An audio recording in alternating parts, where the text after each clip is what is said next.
Double engine సర్కార్ అధికారంలో ఉంటే ఎలా ఉంటుందో చూపించామని ఏపీ ముఖ్యమంత్రి చంద్రబాబు అన్నారు. స్వర్ణాంధ్రప్రదేశ్ విజన్ 2047ను లక్ష్యంగా పెట్టుకున్నామన్న ఆయన అన్నీ చేసేశామని చెప్పట్లేదని, ఊహించిన దానికంటే ఎక్కువే చేశామని తెలిపారు.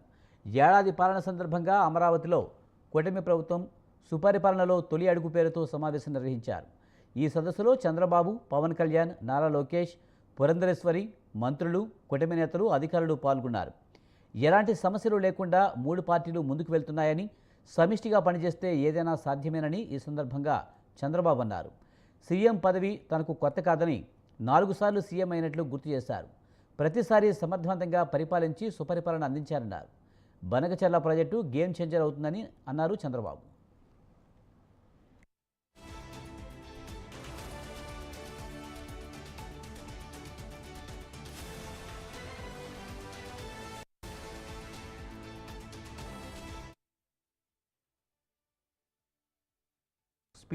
స్పీడ్ ఆఫ్ డూయింగ్ బిజినెస్ తీసుకొచ్చామని స్పష్టం చేశారు.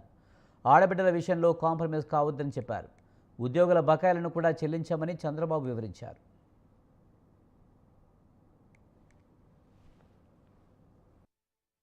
మనమందరం కూడా మళ్ళీ ప్రజల కోసం పునరంకితం అవ్వాల్సిన అవసరం ఉంది. ఇక్కడ ఎంపీలు ఉన్నారు, ఎమ్మెల్యేలు ఉన్నారు, అదే మాదిరిగా ప్రభుత్వ యంత్రాంగం మొత్తం ఉన్నాం. మనం అందరం అనుకుంటే, అందరం కలిసి సమిష్టిగా పనిచేయగలిగితే ఏదైనా సాధ్యం. అలాంటి విషయమే మీ ముందర నేను ఉంచుతున్నా. అన్నీ ఉన్నాయి, కానీ దాన్ని డెలివర్ చేసి ప్రజలకు ఎప్పటికప్పుడు ఆ ఫలితాలు అందించే బాధ్యత మనందరిపైన ఉందని చెప్పి నేను మీకు తెలియజేసుకుంటూ, ఈ ప్రజెంటేషన్ అయిన తర్వాత మీకు ఏదైనా డౌట్స్ ఉంటే అడగండి, అవి కూడా చెప్తాం. అదే మరి అధికార యంత్రాంగాన్ని ఒకటే కోరుతున్నాం, ప్రజాప్రతినిధులు ఒకటే కోరుతున్నాం. మన మీద ఒక బాధ్యత ఉంది. ఆ బాధ్యత నెరవేర్చాలంటే అనునిత్యం కొత్త విషయాలు మనం అర్థం చేసుకోవాలి, ప్రజా సమస్యల్ని అధ్యయనం చేయాలి. పోలవరాన్ని పూర్తి చేసుకుంటే ఆంధ్రప్రదేశ్ రాష్ట్రానికి చాలా వరకు నీటి సమస్య పరిష్కారం అవుతుంది. దక్షిణ భారతదేశంలో ఎక్కువ నీటి వనరులుండే రాష్ట్రం ఆంధ్రప్రదేశ్ రాష్ట్రం. దానికి కారణం గోదావరి నది. అందులో కూడా పోలవరం పూర్తి చేస్తే నదుల అనుసంధానం మనం చేసుకోగలిగితే రాష్ట్రానికి నీటి సమస్య లేకుండా సుభిష్టంగా ముందుకు తీసిపోయే పరిస్థితి వస్తుంది. అలాంటి పోలవరం ప్రాజెక్ట్ని డయాఫామ్ వాళ్ళు మీరు చూశారు, పూర్తిగా కొలాప్స్ అయిపోయే పరిస్థితికి వచ్చింది. ఇంకో పక్క గవర్నెన్స్ అనే మాట లేదు. ఎక్కడ చూసినా మా మిత్రులు ఇంతమంది చెప్పారు, నేను ఎక్కువ మాట్లాడడం లేదు.